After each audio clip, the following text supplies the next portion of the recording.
बिस्मिल्लाहिर्रहमानिर्रहीम। तुमसे है पाकिस्तान में खुश आमदीद। मैं हूं साजिद हुसैन। हमेशा की तरह मजबूत मुस्तहकम पाकिस्तान पर बात करने के लिए न सिर्फ पाकिस्तान की तमाम पॉलिटिकल फोर्सेस के रहनुमाओं के साथ साथ दीगर शोबाजा जिंदगी से ताल्लुक रखने वाली शख्सियात को प्रोग्राम में मधु करते हैं, पूछते हैं कैसे मुल्क को मजबूत मुस्तहकम बनाना है। मौजूदा पाकिस्तान में सियासी सूरत हाल एक तरफ तो दूसरी तरफ एक ऐसा क्या कहें कि पुरफिजा ऐसी चल पड़ी है या क्या मुआजरा है कि न सिर्फ इस्लामाबाद, लाहौर और सिंध के भी कुछ शहरों में देखा गया कि जबरी जिनसी तशद्दुद किया जा रहा है। ख़वातीन, बच्चे और कोई उम्र का भी लिहाज अब नहीं किया जा रहा। ना मदारिस सेव हैं, ना के पार्क्स, ना के सड़कें हमारी। तो मुआशरा किस तरफ जा रहा है, इसमें कसूरवार कौन है, इसमें भी बात करेंगे। सिंध में ट्रांसपोर्ट का जो मामला है, जो मसला है, अभी तक हल नहीं हुआ। क्या उसके लिए तैयारी है सिंध हुकूमत की? उसके साथ साथ कंटोनमेंट के इलेक्शन भी सिंध में जारी है, उस पर भी कैंडिडेट और पार्टियों की क्या पॉलिसी रहेगी। कोविड भी इसी दौरान फिर से फोर्थ वेव उठ रही है, सर उसका उठ रहा है, बहुत सारा जानी नुकसान हो रहा है, फाइनेंशियल क्राइसिस एक तरफ। तो इन तमाम चीज़ों पे बात करेंगे और कराची इंफ्रास्ट्रक्चर पे भी हम बात करेंगे। आज तारुफ करवाते चलूँ मेहमानों का। हमारे साथ मौजूद है पाकिस्तान तहरीक इंसाफ से मोहतरमा फौजिया सिद्दीकी साहबा। बहुत शुक्रिया मोहतरमा, आपने टाइम दिया। उनके साथ पाकिस्तान पीपल्स पार्टी से मुस्तफ़ा बलोच साहब मौजूद है। बलोच साहब आपका शुक्रिया। और MQM पाकिस्तान से मेंबर सूबाई असेंबली गुलाम जिलानी साहब हमें फोन कॉल पे ज्वाइन करेंगे। प्रोग्राम का आगाज करते हैं। यकसा तालीम पे भी हम आएंगे।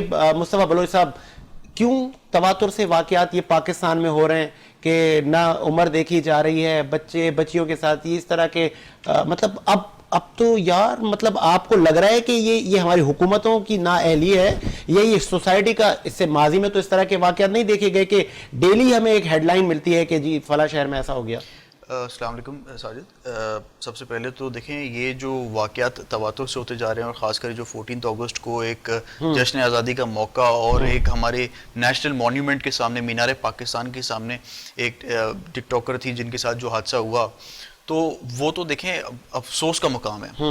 इसके अलावा और भी 2-3 इंसिडेंट्स उसके बाद सामने आए हैं। और उसके साथ जो नूर का केस हुआ, जिसके साथ एक पढ़े लिखे एक मोटिवेशनल स्पीकर ने उसके साथ जो कुछ किया, वो तो इंसान बयान भी नहीं कर सकता।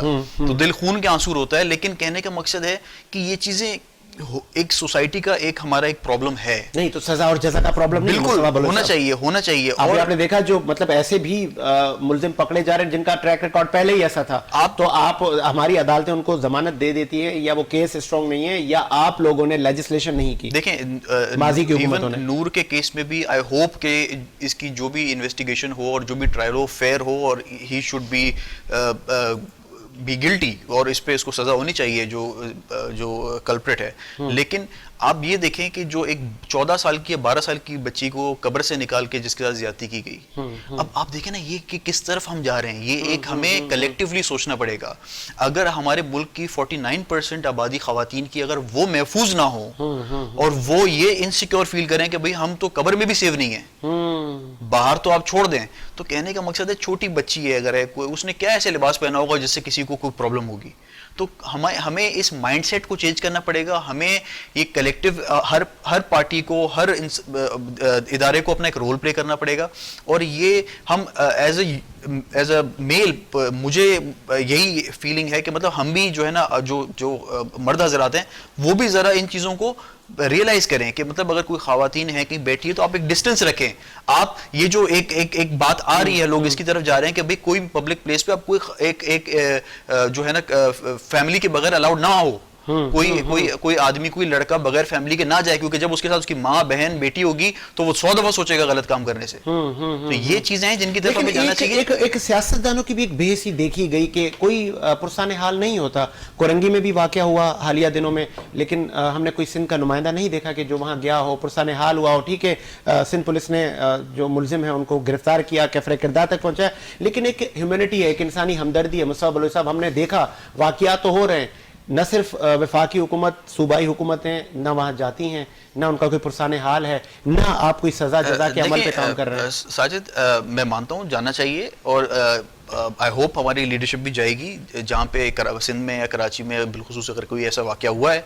लेकिन जाने से भी ज़्यादा एक नैरेटिव की बात होती है कि हमारे चेयरमैन वो हैं जिनकी पहली स्टेटमेंट पहली रिलीज़ हो जाती है, जो वो इस चीज़ को कंडेम करते हैं। वो कभी ये नहीं कहते कि हाँ इसमें जो है वो उस लड़की का या ख़वातीन का प्रॉब्लम है या उसका कसूर है कि उसने लिबास अच्छे नहीं पहने, ये माशरा ऐसा है, इस माशरे में आप इस तरह का लिबास पहनेंगे तो आप बचेंगे, अदरवाइज जो विक्टिम है उसका कसूर है, जो रेपिस्ट है, जो असॉल्टर है उसकी गलती नहीं है। तो आप देखें ना, एक इंटरनेशनली इसकी एक जो खान साहब का एक बयान था जो कि कंट्रोवर्शियल बयान था, उसको इंटरनेशनली तो बहुत बदनामी हुई है पाकिस्तान की, और लोगों को यहाँ पे खासकर मैं तो कहता हूँ इनके जो अपनी पार्टी के जो खवातीन सपोर्टर्स है वो कंडेम कर रहे थे कि अभी ये क्या बात हो रही है। पूछ लेते हैं फौजिया सिद्दीकी साहबा, क्या हो रहा है ये, और लेजिस्लेशन करने में कमी हो गई या कि आप इस चीज़ को आपने कहा था कि माजी में जब इस तरह के वाक़यात हुए तो इस तरह के मुल्ज़िमान को हम इबरत का निशाना बनाएंगे, लेकिन इबरत का निशाना बनते हुए अभी तक तो कोई नज़र नहीं आया। देखें, बिस्मिल्लाहिर्रहमानिर्रहीम, थैंक यू आपने प्रोग्राम में इनवाइट किया साजिद। बात यह है कि ज़ैनब अलर्ट बिल जो है, जब हमने इसको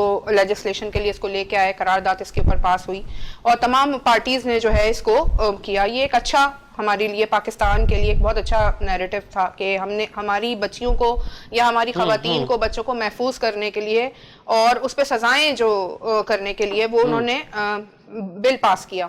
लेकिन अनफॉर्चुनेटली बहुत सारी जगहों पे ऐसा होता है कि हमारे पास जो कानून है ना वो इतनी वीक जो है वो बनाता है, जैसे कि अगर किसी के घर में कोई हादसा हो जाता है तो उसकी एक रिपोर्ट होती है या उसका रोजनामचा होता है, उसकी एफआईआर होती है, एफआईआर पे ये सारी चीजें होती है ना, वही इतनी वीक होती है जिससे मुल्जिम छूट जाते हैं। तो नीचे जो है इस पे आती है करप्शन। करप्शन की वजह से, करप्शन कैसी होती है कि मतलब आपने कुछ लो और दो करके लोगों को छोड़ दिया जाता है। कानून, मैं पूरे पाकिस्तान की बात कर रही हूँ, मैं सिंध की बात नहीं कर रही, हर जगह पे तकरीबन यही हाल है। रिफॉर्म्स लानी चाहिए कानून के अंदर, हमें चाहे वो सिंध हो चाहे वो पाकिस्तानी, मैं बीइंग अ पाकिस्तानी ये बात कर रही हूँ कि अगर हम रिफॉर्म्स लाएंगे कानून के अंदर, जो जैसे आईजी डीआईजी नीचे जो है रिफॉर्म्स कौन लाएगा? पीटीआई हुकूमत लाएगी ऑब्वियसली। देखिए बिल्कुल हम ही इनको लानी है। हम जो ये ज़ैनब अलर्ट बिल के बाद जो चीजें हैं वो हम नीचे तक उसको लेके आ रहे हैं, लेकिन चीजें नीचे से भी ठीक नहीं हो रही ना। लोग, हम तो कोशिश करते हैं, अभी देखें जो एक वाकया हुआ, ये अभी रिसेंटली 14 अगस्त का हुआ, उसके ऊपर आईजी डीआईजी जितना वो थाना था, अमला था, बहुत सारे नीचे के मामला थे, वो सारे मुअत्तल किए गए कि ये चीज एक जगह 2.5 घंटे तक ये वाकया होता रहा और पुलिस उससे इन्फॉर्म नहीं थी। पुलिस क्यों इन्फॉर्म नहीं थी? जबकि वो जो खातून है वो ये बात कह रही थी कि 15 पे उन्होंने कॉल करवाई, या उनके साथ जो लोग थे उन्होंने 15 पे कॉल भी की, जिसपे डॉल्फिन्स वालों के 2-3 लोगों ने या 2-3 सिपाहियों ने उनको किसी तरह रेस्क्यू किया 2.5-3 घंटे में। तो ये एक बहुत अलार्मिंग सिचुएशन है, ये कोई छोटी बात नहीं है और इससे पाकिस्तान की जो है वो बदनामी हुई। इसके अलावा भी अगर हम देखें कि अच्छा चले, ये हम बात टाइम बोलते हैं ना कि तालीम नहीं है और इस तरह से काम हो रहा है, लेकिन ये तरबियत का भी फुकदान है, ये घरों की तरबियत का फुकदान भी है। हमारी माएँ, हमारी बहनों के लिए जो हमारी माएँ जो तरबियत करती है ना अपने बेटों की, वो बहुत जरूरी है, ताकि इसी से मुआशरा बनता है ना। अगर बच्चे अपने माँ की, घर बहन की इज्जत को समझेंगे घर में, तो वो बाहर की भी बहन बेटी को भी समझेंगे। अगर इस तरह से तरबियत नहीं होगी, हर चीज हम हुकूमत पे नहीं डाल सकते, हर चीज जो है हम दूसरों पे डाल के अपनी जान नहीं छुड़ा सकते। बीइंग अ फीमेल, ये मेरी जिम्मेदारी है, बहन हूं अगर मैं, तो मुझे अपने भाई को समझाना है कि बाहर उसको किस तरह रहना है। तो हमें ये बीइंग हमें सिविलियंस हमें ये कड़ी से कड़ी सजाएं दी जाएं ताकि वो आगे कोई अगर इस चीज का माइंड बनाता है। हम ये कहते हैं कि बल्कि मैं एज अ पाकिस्तानी इसकी डिमांड भी करती हूँ कि इसको सरेआम पे जब तक नहीं आएगा। जिया साहब के दौर में ऐसे लोगों को सजाए मौत दी गई थी, जुम्मे की नमाज के बाद जब लटका दिया जाता था, 10 साल तक कोई पाकिस्तान के अंदर कोई रेप कोई चीज नहीं हुई। तो हम भी यही कोशिश कहते हैं कि भाई ऐसे लोगों को तो सरेआम जो है, ह्यूमन राइट्स वाले फिर आ जाएंगे आड़े। देखिए अगर जब तक सजाएं, पाकिस्तान पीपल्स पार्टी मुमकिन है कि फांसी की सजा पे पहले भी कहा था कि नहीं इसमें अमेंडमेंट होनी चाहिए, नहीं फांसी होनी चाहिए, ऐसे लोगों को सरेआम सजा नहीं मिलेगी, इसके अलावा कोई और हल आगे बढ़ाते हैं। यकसा तालीम का निजाम आप लोगों ने कहा था कि हम पूरे मुल्क में राइज करेंगे, रियली अप्रिशिएट कि पंजाब से ये सफर शुरू हो गया, केपी तक पहुंचा, लेकिन सिंध के अभी भी बहुत सारे तहफुजात हैं, सिंध को कैसे आप मनाएंगे? देखें इसके ऊपर भी मैं बहुत सारी जगह बात कर चुकी हूँ। मैं ये कहती हूँ कि देखें अभी हमने पंजाब के ऊपर काम शुरू किया, केपी के अंदर काम शुरू हो गया है, बलूचिस्तान भी इसके ऊपर जो है वो एग्री कर गए। तो सिंध हुकूमत के पास भी जब ये हमारी वो आई पॉलिसी आई, तो सिंध हुकूमत को भी ये खुश होना चाहिए कि हम यकसा तालीम की बात कर रहे हैं। ये काम जब मौलाना मोहम्मद अली, वो कायद-ए-आज़म मोहम्मद अली जिन्ना साहब का ख्वाब है, ये उनका ख्वाब था जिसको हम तब आए तकमील। चले, मैं गुलाम जिलानी साहब से भी बात करूंगा। आप एमक्यूएम पाकिस्तान के सूबाई असेंबली के मेंबर हैं, लेकिन उससे पहले मुस्तफा बलोच साहब, इस पे क्या आपको कोई तहफ़्फ़ुज़ात हैं? आप नहीं चाह रहे कि यकसा तालीम हो, क्या इससे आप मुतमईन नहीं हैं? अगर आपको तहफ़्फ़ुज़ात है तो ये भी बता दिएगा कि बाकी सूबों में तो राइज की जा रही है। देखें, आप अपने एजुकेशन सिस्टम को एडवांस करते हैं, आप पीछे नहीं लेके जाते। आप करना क्या चाह रहे हैं भाई? आप कैम्ब्रिज के दौर में, आप एक ऐसे दौर में जहां पे आप इंटरनेशनली आपके स्टूडेंट्स जाएंगे, आप उनको फिर पीछे लेके जा रहे हैं कि भाई से आपको एतराज है? भाई बिल्कुल, education is a provincial matter. आप इसीलिए प्रोविंशियल मैटर रखा गया है कि हर प्रोविंस की अपनी एक डायनेमिक्स होते हैं, अपनी एक कल्चर होता है, अपनी लैंग्वेज होती है, वो अपने हिसाब से उसको रख सकता है। आप उस पर थोस नहीं सकते कि भाई ठीक है, हमें जो है ना वो खान साहब के बच्चे क्या उर्दू मीडियम में पढ़ेंगे? खान साहब अपने बच्चों को पढ़ाए ना। अगर ये रिवायत डाली जा रही है तो इस वक्त जो काबीना है उनके बच्चे मुमकिन है वही पढ़े। भी नहीं है ना, आप खान साहब के बच्चों की बात नहीं कर रहे हैं, तो मुसलत हैं खान साहब ना, पाकिस्तानी नेशनल भी नहीं है ना मेरे भाई। आप वो बात ये तो दोहरा मैयार है ना, दोहरा मैयार नहीं है कि खान साहब के बच्चे नेशनल भी नहीं है और उन पे लाइबिलिटी भी कुछ नहीं आती, वो बाहर हैं, वो यूरोप में top of the class education हासिल करें और यहाँ के बच्चों का आप उर्दू मीडियम में डाल दें। नहीं, जब भी वो पाकिस्तान के बच्चों की बेहतरी सोच रहे हैं, अगर आप ये बात कर रहे हैं तो मुझे ये बताएं 13 साल के अंदर आप 31% हमारी शराती शरह ख्वानदगी आज से 13 साल पहले, आज हम उससे भी नीचे आ गए हैं। आप ये बताएं 13 साल में आपने ऐसा क्या गोस्ट स्कूल आपके खत्म नहीं हो रहे? आप यकीन कीजिए कि 10,000 स्कूल जो है वो है जो एक कमरे के ऊपर है, एक कमरों के ऊपर। उसके अलावा आप 30,000 स्कूल आपके वैसे हैं जो चल ही नहीं रहे, मतलब बिल्कुल, मतलब वहां 7,000 की आप तादाद देखें। आप एक बात सुने, एजुकेशन की बात करते हैं ना, आप एजुकेशन में कैसे आगे जाएंगे? आपका केमिस्ट्री का, आपका फिजिक्स का, आपका मैथ्स का, ये टीचर, आप 1500 टीचर्स हैं आपके पास इनमें, आप हिसाब तो लगाएं जरा। ठीक है, मैं पूछूं मुस्तफा बलोच साहब, पहले तो आप बताएं आपको सिलेबस से एतराज है या और भी कोई आपके तहफ़्फ़ुज़ात है? कि ठीक है, अगर एक वफाकी हुकूमत एक कोई प्रोजेक्ट ला रही है कि भाई तमाम गरीब अमीर का बच्चा एक ही नसाब पढ़ेगा, फिर जो ये मामलात हैं कि एक बच्चा मायूस हो जाता है कि जी मैंने वो अच्छी तालीम हासिल नहीं की, मेरे पास वो रिसोर्सेस नहीं थे तो आज मैं इस मकाम पे नहीं पहुंच सका, मेरे माँ बाप गरीब थे, वो जो महरूमी है वो वफाकी हुकूमत उसको खत्म करने जा रही है। अब आप बता दें कि इसमें भी आपको कोई मसला है? वो गवर्नमेंट स्कूल्स को अपलिफ्ट करें, उनको आप प्राइवेट स्कूल्स के कैलिबर तक लेके आए, फिर आप ये सिस्टम की बात करें। आपके गवर्नमेंट स्कूल्स का मैयार वही है, आपने एजुकेशन पे कोई काम नहीं किया, आपको रातों रात ख्याल है कि मैं कुछ नया करूं, ऐसा करूं जिसपे फिर एक सनसनी फैल जाए। पंजाब में तो इस चीज को अप्रिशिएट किया जा रहा है। अप्रिशिएट कौन कर रहा है सर? अप्रिशिएट वही कर रहे हैं जो कर रहे हैं। तो कहने का मकसद है पब्लिक तो एक सेनेटर का बच्चा, एक मेंबर पार्लियामेंटेरियन, एक मिनिस्टर का बच्चा वही नसाब पढ़े और एक दिहाड़ीदार तबके का बंदे का बच्चा भी वही पढ़े। एक ये जो हमारे मिडिल क्लास ये जो मामला है ये आपको खत्म होते हुए आगे नजर नहीं आ रहे। एक अच्छा इनिशिएटिव नहीं है। देखिए, मैं एक बात बताऊं आपको, ये एक परसेप्शन है कि एक मिडिल क्लास का बच्चा या एक लोअर क्लास का बच्चा जो है ना वो उसको तालीम नहीं मिलती और वो कभी ऊपर नहीं आता। मैंने बहुत सारे ऐसे केसेस देखे, हमारे सिंध के लोग हैं जो बिल्कुल आपके गवर्नमेंट स्कूल से ही होके ऊपर हैं और वो टॉप ऑफ द क्लास, उन्होंने फिर सीएसएस में भी टॉप किया या पॉलिटिक्स में भी आज एक्सेल कर रहे हैं। तो ये बात नहीं है, लेकिन आप एक ऐसा सिस्टम जिसपे आप बात तो करें, आप बैठ के डिस्कस तो करें ऑपोजिशन पार्टीज के साथ, भाई किसके क्या रिजर्वेशंस हैं। आप एक साथ, क्योंकि education is the biggest problem of Pakistan. हमारा लिटरेसी रेट का एक इशू है जो कि गिरता जा रहा है, लेकिन उसको आप इस तरह हल नहीं कर सकते, बैकवर्ड नहीं जा सकते आप। We have to go forward. ये कोई हल नहीं है कि आप एक निसाब को, एक जो है ना वो एक सिस्टम को, आप एजुकेशन सिस्टम को आप पीछे ले जाएं और आप कहेंगे भाई सब जो है ना वो इसके तहत पढ़ेंगे। It is not possible. ठीक है, मुझे ब्रेक का कहा जा रहा है, एक ब्रेक लेते हैं। मैं इसी पे गुलाम जिलानी साहब से भी बात करूंगा और आगे सिंध के जो स्कूल बंद पड़े हैं और सिंध के मुख्तलिफ शहरों में एहतजाज भी किया जा रहा है कि स्कूलों के जो ताले लगे हुए हैं उनको खोला जाए।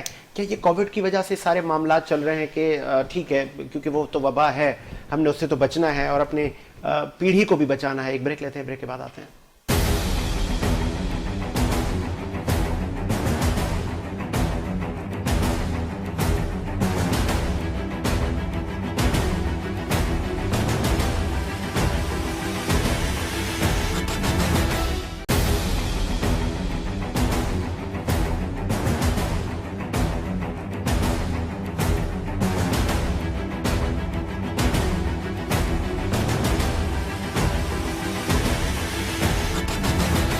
ब्रेक के बाद खुश आमदीद प्रोग्राम को आगे बढ़ाते हैं और मेंबर सूबाई असेंबली गुलाम जलानी साहब हमें ज्वाइन कर चुके हैं। आपका ताल्लुक MQM पाकिस्तान से है।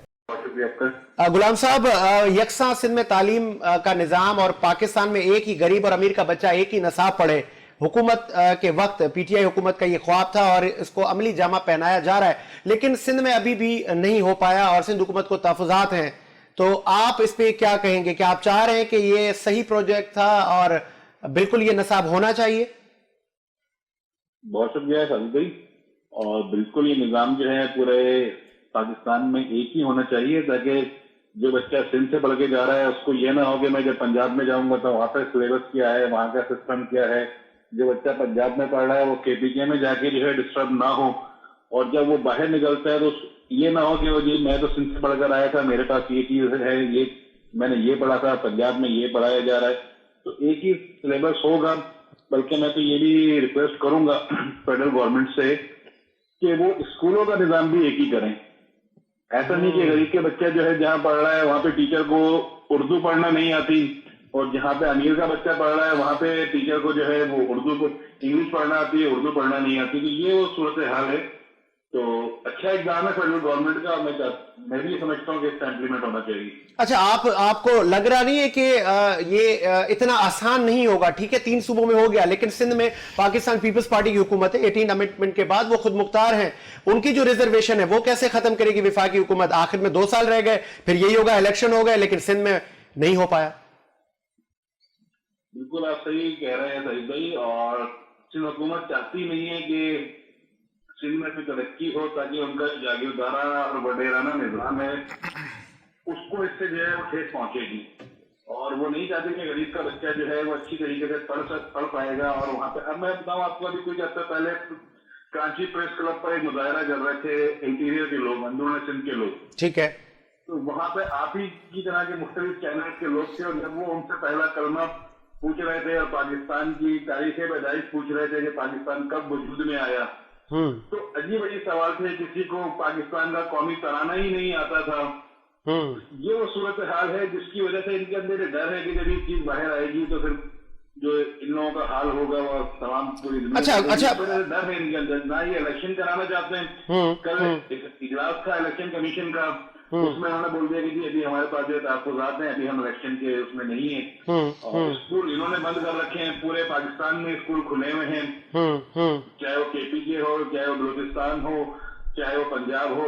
ठीक है, लेकिन सिंध में बंद है। ठीक है, मैं कोरोना है, बाकी जो है वो पूरे गुलाम जलाली साहब, मुस्तफा बलोच साहब पाकिस्तान पीपल्स पार्टी की यहां नुमाइंदगी कर रहे हैं, मैं उनसे भी पूछता हूं। लेकिन अक्सर मैंने देखा है कि जब हम किसी से पूछते हैं तो वो माजी की हुकूमतों पर मलबा डालता है। सिंध में माजी में आप रहे हैं और सिंध की दूसरी बड़ी जमात रही है MQM पाकिस्तान, तो आप इसको अपना कसूरवार नहीं समझते कि MQM पाकिस्तान का भी कसूर है कि जब आप सिंध में साहिब इख्तिदार थे, CM आपका था अरबाब गुलाम रहीम साहब, तो तब आप लोगों ने भी तो कोई इनकलाबी इकदाम नहीं उठाया एजुकेशन पर?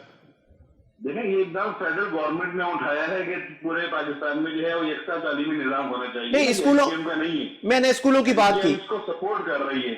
मैंने जब MQM के मैंने स्कूलों की बात की, सीटें थी और कौमी असेंबली की सीटें थी, तो उस वक्त जो है वो कराची का लिटरेसी रेट आप जो है ना परसेंटेज आप उसकी खुद मालूम करें कि आज से 10 साल पहले क्या था, और जब से वजीर तालीम और ये तमाम चीजें जो है वो सूबाई हुकूमत के पास ट्रांसफर हुई 13 साल से।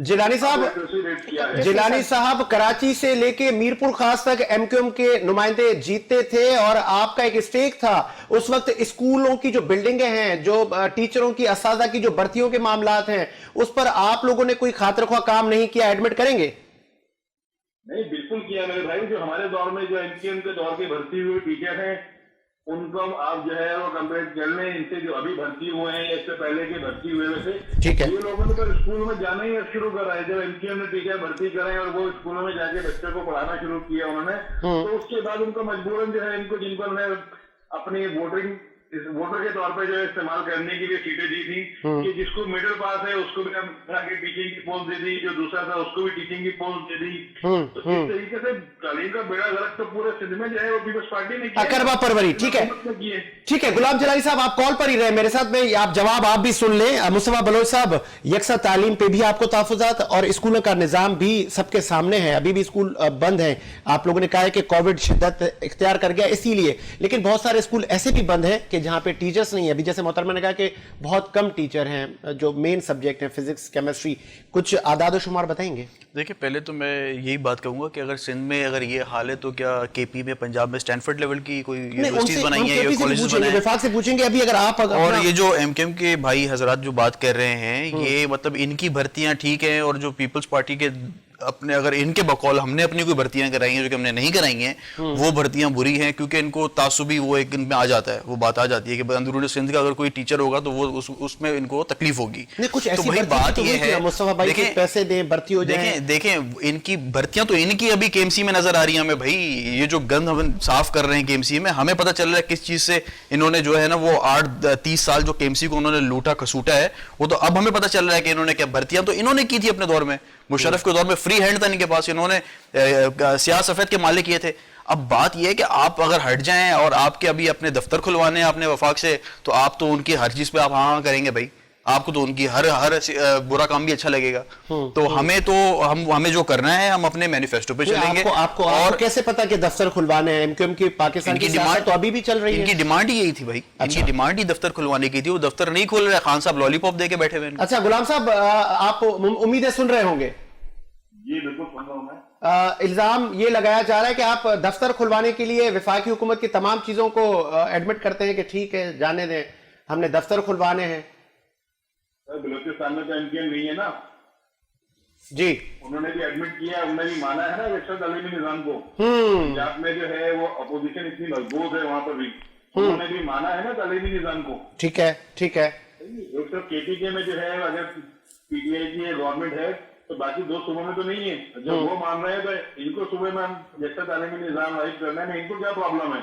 और जहां तक केएमसी की बात है, केएमसी में जो लोग डिजर्विंग करते थे उसको जो जॉब खाली उनको अपॉइंट किया था मेरे भाई। हमने वोट के चक्कर में और आशीर्वाद के चक्कर में किसी को जो सीटें नहीं थी कि आप आगे हाथ जोड़ के खड़े हो जी साईं ये मैं हूँ फलाने का रिश्तेदार, चले जी आपको हमने डिप्टी डायरेक्टर लगा दिया। आज से जितनी भी पोस्टिंग हो रही है वो सब अंदरून सिंध, खैरपुर और बदीन से लाके की जा रही है। कराची के लोग नहीं है, इनके अपने भतीजे के लोग हैं जो दरबदर है कराची में, इस वजह से जो कराची का वोटर है बाहर से लाके अपॉइंट करे जा रहे हैं। जितने डिप्टी कमिश्नर आपने भी बिठाए हैं, जितने एडमिनिस्ट्रेटर बिठाए, इनमें से कितने का ताल्लुक शहर कराची से है मुझे बताएं। तो जो शहरे, तो गुलाम साहब जो शहर कायद के जो लोग हैं वो भी गवर्नमेंट की बहुत सारी पोस्टों पर तैनात है, तो उनकी पोस्टिंग क्या दूसरे शहरों में की जाती है?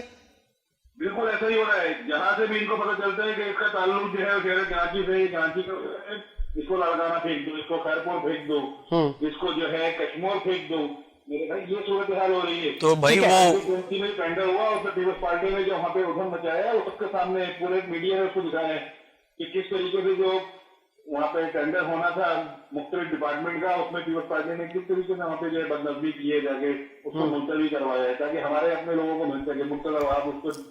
अच्छा अभी ग्रास देखना चाहिए ये सारी चीजें। अच्छा ग्रास रूट पे कंटोनमेंट के इलेक्शन का भी एक समासा एक बंधा हुआ है, स्पेशली कराची शहर में मुख्तलिफ इजला में जल से जुलूस भी किए जा रहे हैं, तो एक तरफ कोविड भी है, तो आप कितने पुरुमीद हैं कराची की आवाम क्या मैंडेट कितना देगी या क्लीन बोल्ड करेंगे आप सबको? देखिए मैं इसमें ज्यादा वो नहीं कहूंगा, तो मैं इतनी सी बात कहूंगा कि हमारे पास जितने सारे काउंसलर थे कंटोनमेंट में इंशाल्लाह हम उससे जो है वो ज्यादा ही इस दफा जो है वो अपने काउंसलर को नॉमिनेट करवाएंगे। तैयारी है यानी आपकी, आपको लग रहा है कि अब पहले से ज्यादा आप सीटें लेंगे? जी बिल्कुल बिल्कुल। आप कॉल पर ही रहिएगा। जी मोहतरमा, मैं आगे बढ़ाता हूं सिलसिले को। ट्रांसपोर्ट का एक बड़ा मतलब एक प्रॉब्लम एक बहुत अरसे से कराची में चल रहा है। आप विफाक रेस्क्यू की गाड़ियां भी दे सकता है, आपका ही ये शहर है, आपको भी मैंडेट मिला है, ठीक है, यहाँ पे हुकूमत सिंध की है, तो आप ही शहर कायद को कोई गाड़ियों का तोहफा दे दें, कोचेस दे दें कि ये जो जंगला बसेस हैं हम इनसे जान छुड़ा ले यहाँ की आवाम। हमारे वफाक से जो है सिंध को जो है फायर ब्रिगेड की गाड़ियां दी गई। मैंने वही कहा, पब्लिक ट्रांसपोर्ट पे कब आप आ रहे हैं? वो भी हम उस पर बात कर लेते हैं ना। अभी आपके इनके जो क्या बोलूं उनको, मुराद अली शाह साहब जो हैं, तो मुराद अली शाह सीएम सिंध, वो नहीं, मैं क्या बोलूं बस उनको, बस अब मैं जो, क्योंकि वो अपनी प्रेस कॉन्फ्रेंस में भी बात टाइम बोल रहे होते हैं कि मुझे नहीं पता, तो फलाना को पता है, तो वो बताएगा, वो बताएगा। चलो मुस्तफा साहब से मैं पूछ लेता हूं जी। तो कहने का मकसद ये है कि 100 बसेस के ऊपर पहले बात हुई, वो 100 बसें आई, क्या हुआ, किधर चली गई, पता नहीं। अभी भी मुराद अली शाह साहब ने अपने प्रेस कॉन्फ्रेंस में बोला, और जिसपे सेनेटर सईद, वो साबिक सेनेटर सईद गनी साहब जो थे, उन्होंने 200 बसों का इशारा किया, ठीक है।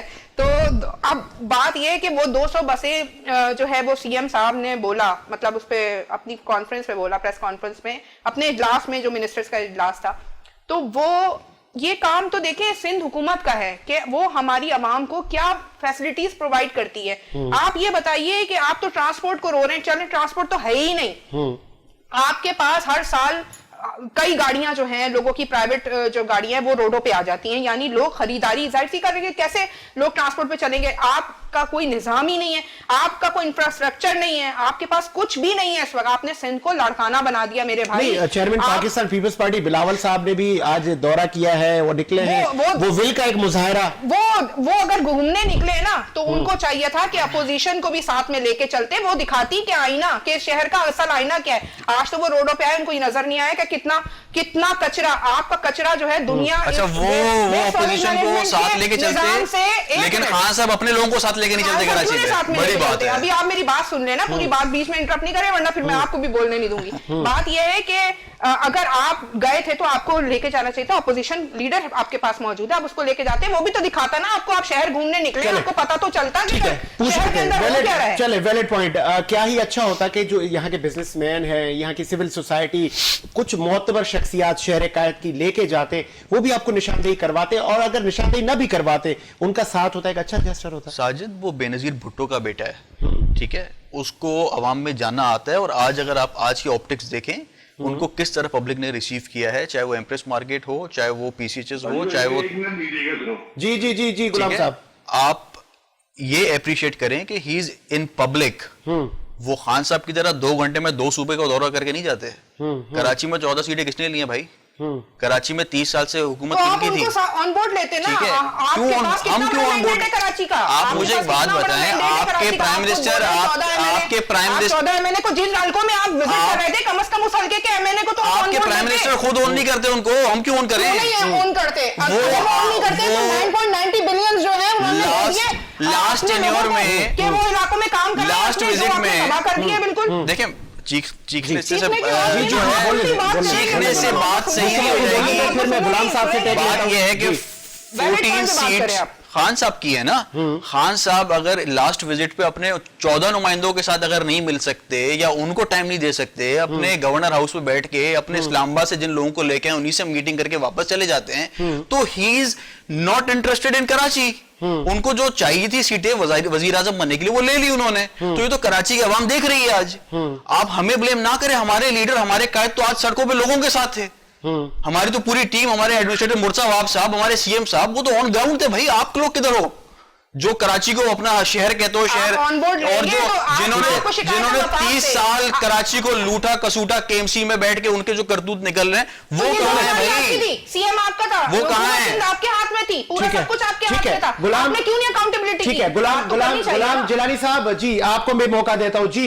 आप भी कसूरवार समझते हैं इस शहर की आवाम का खुद को कि अभी तक ट्रांसपोर्ट और सफरी सहूलियात आवाम को मुयसर नहीं है?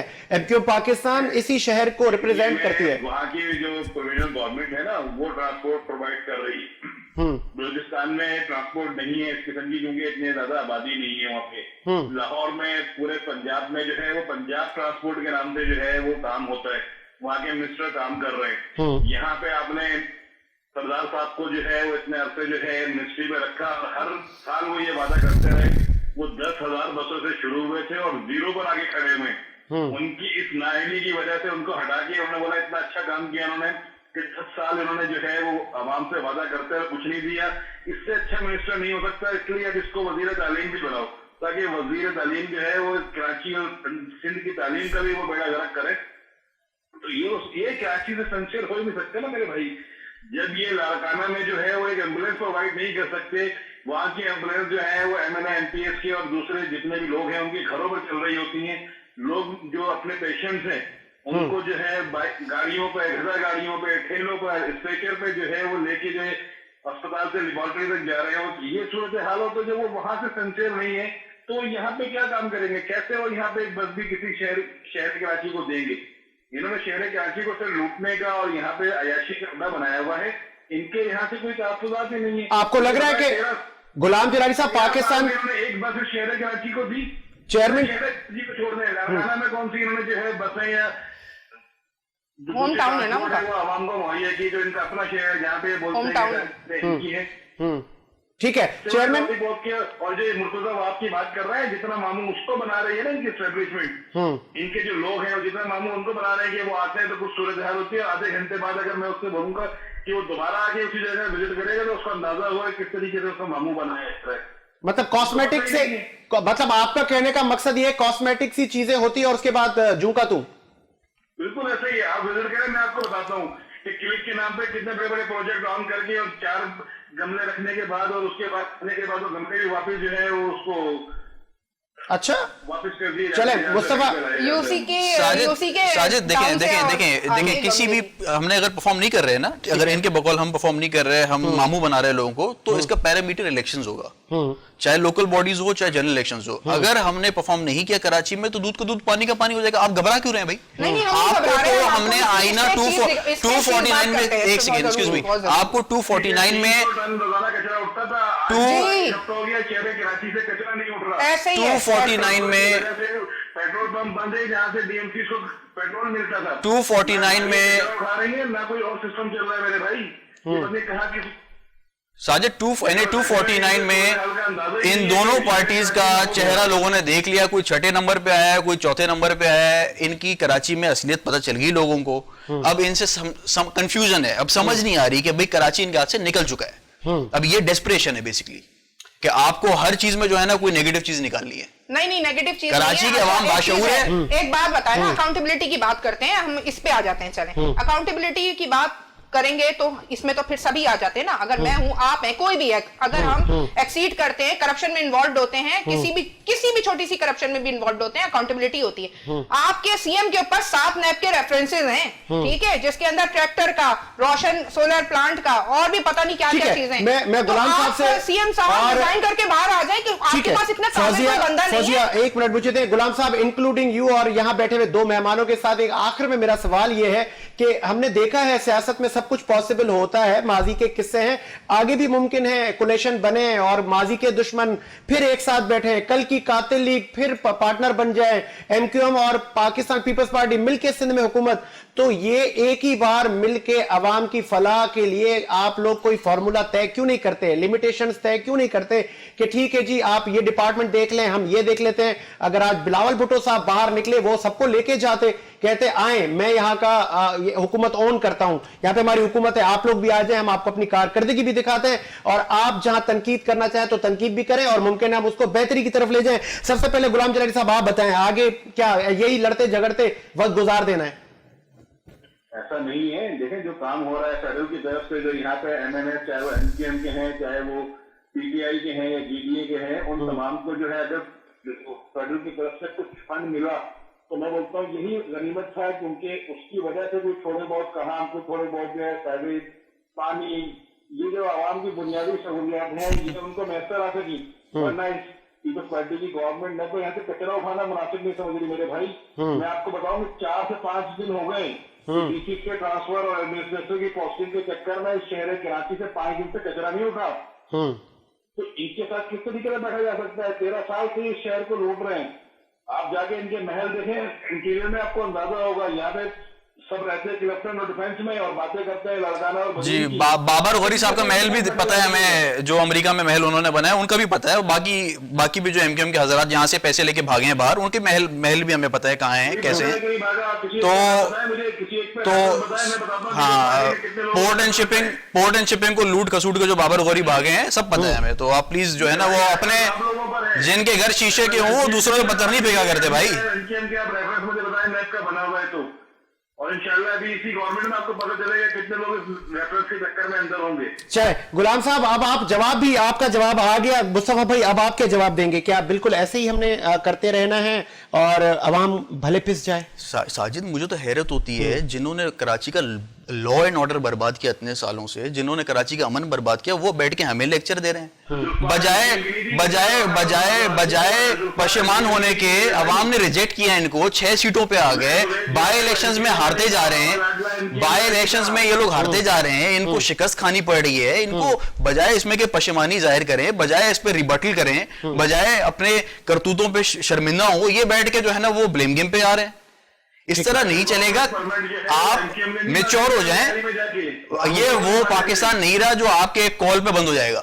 ये वो शहर कराची नहीं रहा, अब कराची बदल गया है। कराची अमन का शहर है, कराची तरक्की का शहर है, और उसको पीपल्स पार्टी इंशाल्लाह आपसे जो आप चाहते थे कराची बर्बाद हो, इंशाल्लाह हम कराची को एक रोशनी को शहर बना करेंगे। चले फौजिया, बड़ी बात नहीं कर रहा, अभी आपको कंटोनमेंट के इलेक्शन में पता चल जाएगा कि पीपल्स पार्टी कहां खड़ी हुई है इंशाल्लाह। ठीक है फौजिया, आपका मैं चाहूंगा कि आप एक सरबराह हैं, पूरे मुल्क में आपकी हुकूमत है, आप अच्छा नहीं होता कि तमाम को आप लेके चलें, और अगर अपोजिशन कहीं नाराज है उनको भी लोगों को आप मनाएं। आखिरी के 2 साल हैं जो आपके पाइपलाइन में जो प्रोजेक्ट हैं उनको भी आप तकमील तक पहुंचाएं। देखें, बहुत दफा ऐसा हुआ कि मुराद अली शाह साहब को बुलाया गया, तमाम सिंध के तमाम पाकिस्तान के सीएम्स को बुलाया गया, और खान साहब ने उसके ऊपर ऑनबोर्ड मीटिंग्स भी की, उसमें भी उन्होंने सारी चीजें उनके साथ डिस्कशन की है। ऐसी चीजें नहीं होती कि ऊपर से कोई पॉलिसी आ गई और वो फौरन जो है वो इनको हादसाती तौर पे जैसे आए हुए हैं तो इसी तरह हादसाती तौर पे इनको चीजें मिल जाएंगी। हम इस तरह काम नहीं करते, हम काम करते हैं अपने तरीकेकार से। खान साहब ने कई दफा उनसे मुलाकात भी की है, गवर्नर इमरान इस्माइल साहब भी उन मीटिंग्स में मौजूद रहे।